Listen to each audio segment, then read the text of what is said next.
CIDTV News Brief and Weather Forecast, I'm Donna Bush. We begin with weather-related news. As residents on Cayman Brac and Little Cayman remain indoors, Tropical Storm Laura moves away from the sister islands.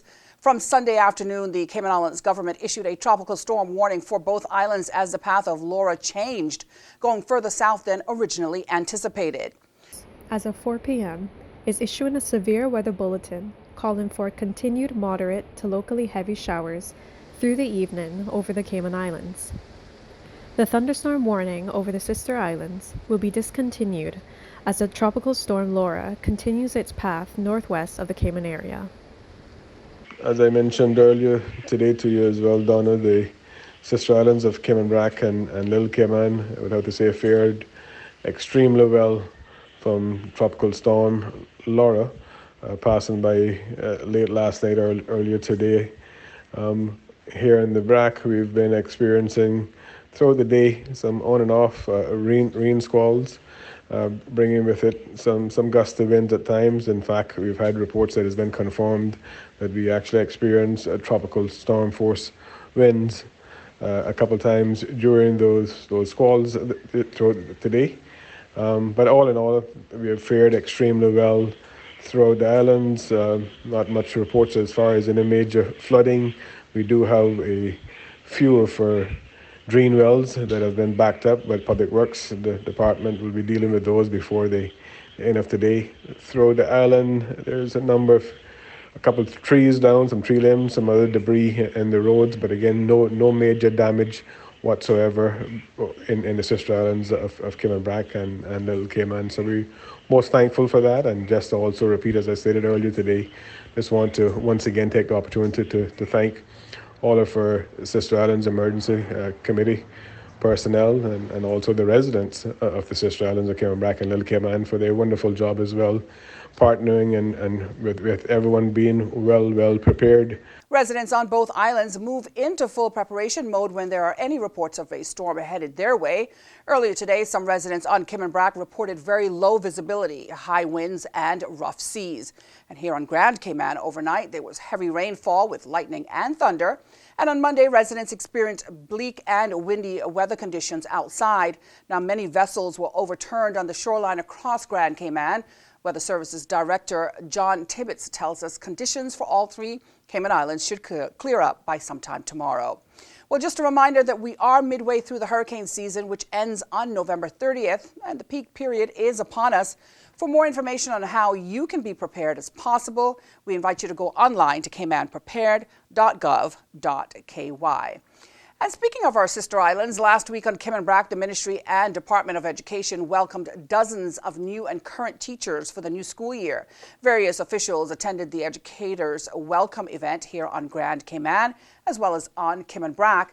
We had our annual welcome back for our teachers and to express our appreciation for them, as well to give them updates on any new guidelines for the COVID-19 situation, to inform them of any new resources or training, and to give the expectations from the Ministry and from the Department of Education Services. I'm happy to confirm that I announced some 2+3 years ago that no teacher in the Cayman Islands public school in particular should be making less than a livable wage, which I deem to be at $5,000. It's obviously left it open for it to be more than, but I felt that that should be the minimum threshold. So I'm happy to report that that two-stage process cycle is completed come September. As of September 1st, they will receive that remnant so that there'll be no teacher within our public system making less than $5,000. And I added the challenge that there is a domino effect. So I've urged and encouraged and almost cajoled the powers to be under Section 55 of our Constitution to ensure that the remnant receive those consequential adjustments as well. Now, as government schools prepare, a guidance document following all protocols has been developed for the reopening of schools and early childhood education centers by the Ministry of Education. Turning now to today's forecast from the Cayman Islands National Weather Service.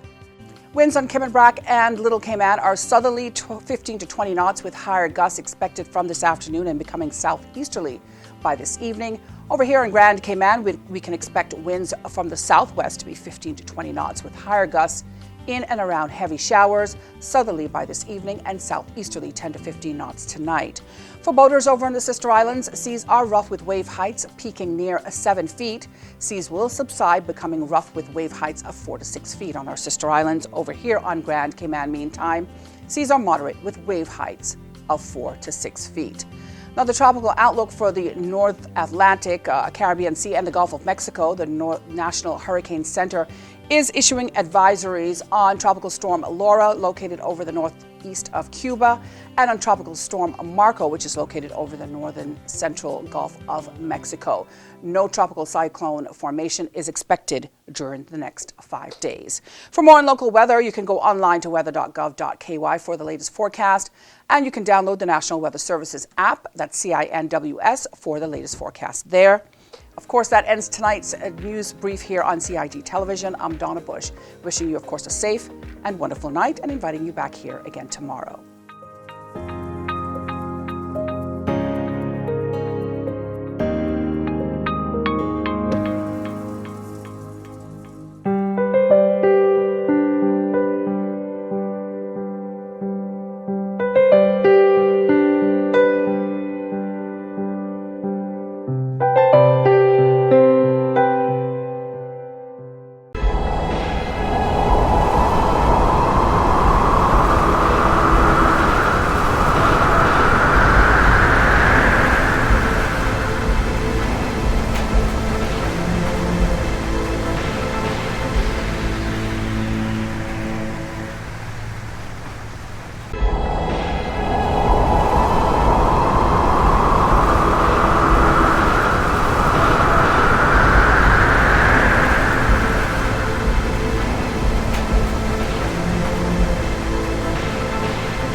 Join Donna Bush weekdays at 6 p.m. for the CIG TV News Update.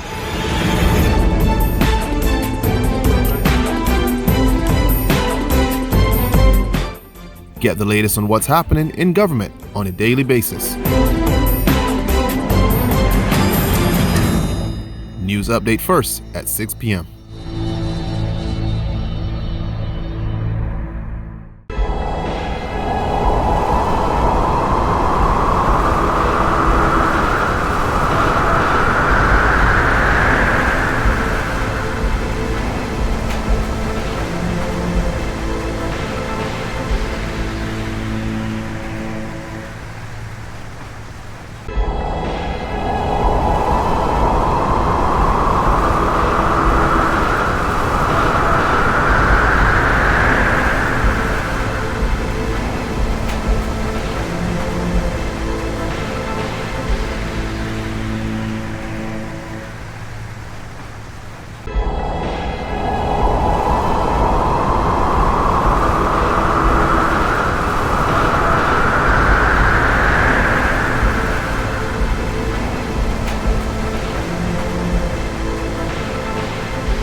The Esterly-Tibbetts Highway 3-lane roundabout is ready for drivers. It's time to make sure you know how to use it. First, know which exit you need to take. Pay attention to lane arrows and signs. Make sure you use your signal to change lanes or exit the roundabout. To turn left, you always approach in the left-hand lane and indicate left. To drive straight ahead, you need to be looking out for signs and road markings indicating which lane to use. Get in one of the lanes marked with a straight-through arrow.